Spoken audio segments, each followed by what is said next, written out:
రామ్మ తులసి రా.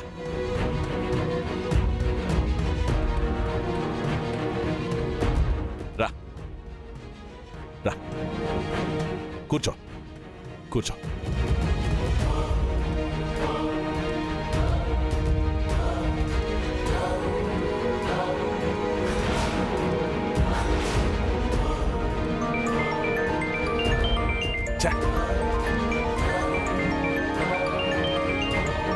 అనవసరమైన టైంలో ఫోన్ వచ్చింది.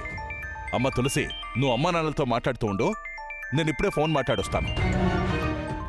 బావుగారు ఏమనుకోకండి, నేను ఇప్పుడే వచ్చేస్తాను.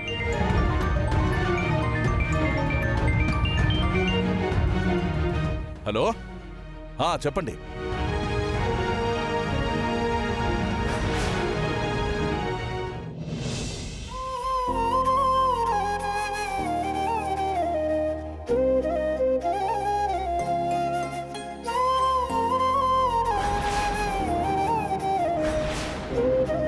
అమ్మా తులసి, నువ్వెలా ఉన్నావు తల్లి? నీకేం కాలేదుగా? లేదమ్మా. పాపం ఖుషి బాగా భయపడిపోయినట్టుంది కదమ్మా. అవునన్నా, కానీ ఆ దేవుడి దయ వల్ల త్వరగానే రికవరీ అవుతుంది. అదంతా టీవీలో చూసేసరికి కంగారు పడిపోయావమ్మా. ఏమైతేనే ఖుషీ కోసమని వెళ్ళి అంతమంది ఆడపిల్లల్ని కాపాడాం.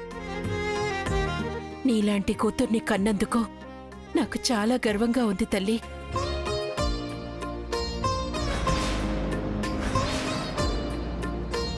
మీకేంటి చెల్లమ్మా, మా ఇంటి కోడలైనందుకు మాకు గర్వంగానే ఉంది.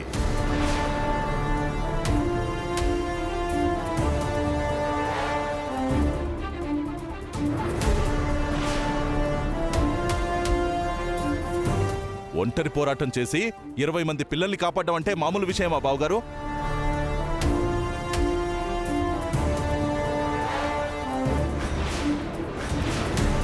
అప్పట్నుంచి నా కోడల్ని చూస్తుంటే ఒక రాణి రుద్రమదేవి, ఒక ఝాన్సీ లక్ష్మీబాయిలా కనిపిస్తుంది.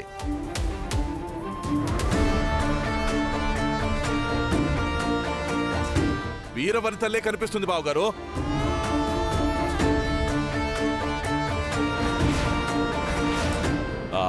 నా కోడలని కాదు గాని తులసిలో ఆ సమయస్ఫూర్తి, ఆ పట్టుదల, ఆ తెగువ, అబ్బబ్బబ్బబ్బబ్బబ్బబ్బా, ఎలాంటి కూతుర్ని కన్నారు బావుగారు.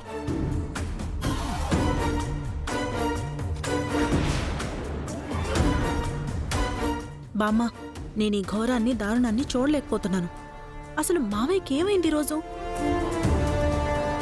నాకు అదే అర్థం కావట్లేదు. ఏదో పదవి వస్తుందన్న ఆనందంలో ఇదంతా చేస్తున్నట్టున్నారే. పదవి వస్తే మాత్రం దాన్నంతలా నెత్తికెక్కించుకోవాలా?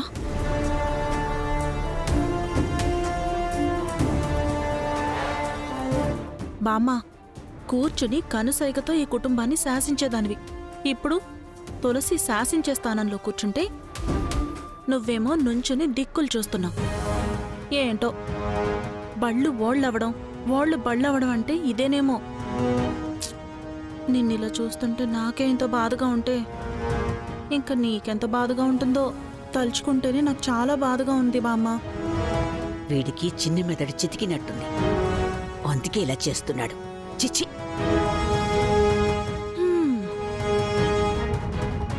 ఇక తులసి గురించి మీరేం కంగారు పడకండి బావుగారు. ఎందుకంటే ఇప్పుడు తను మా కోడలు కాదు, కూతురు లాంటిది.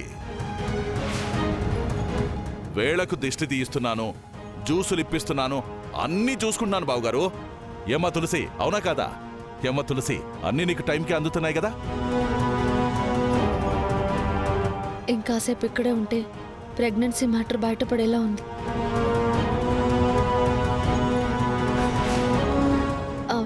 అమ్మా, మనం పైకి వెళ్దామా?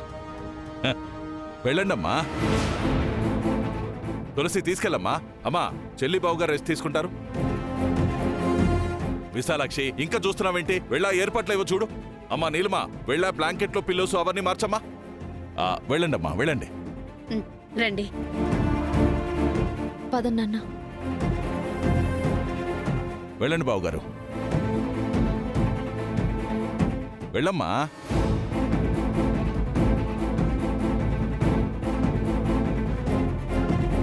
వెళ్ళు.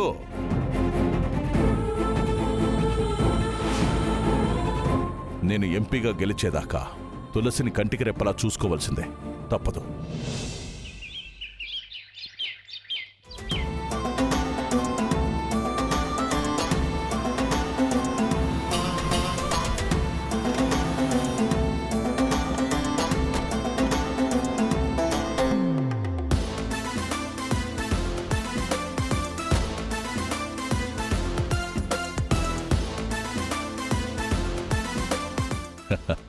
Welcome sir, welcome.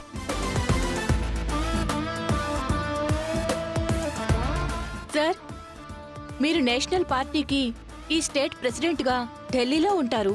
Yes. Sudden గా ఇప్పుడు స్కెడ్యూల్ మార్చుకుని ఈ ఇంటికి ప్రత్యేకంగా రావడానికి కారణమేమిటి? కారణం ఏంటంటే తులసి గారు.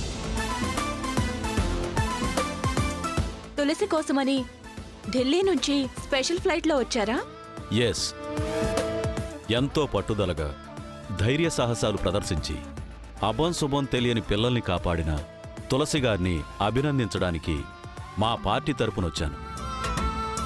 అంతేకాదు, ఆ తులసి మా పార్టీ సీనియర్ నాయకులైన బసవరాజు గారి కోడలవడం మాకు చాలా సంతోషంగా ఉంది. అవునమ్మా, సార్ చెప్పినట్టు తులసి నా కోడలేనమ్మా. రండి సార్, లోపలికెళ్దాం. రండి.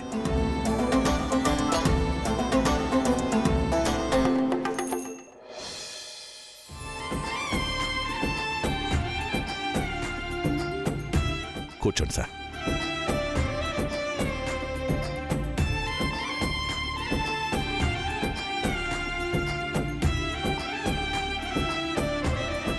అదృష్టవంతుడువయ్యా నువ్వు.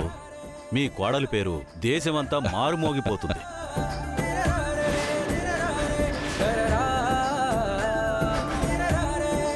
అవును సార్, తను పేరుకే నా కోడలు గాని నా కూతురుతో సమానంగా చూసుకుంటాను సార్.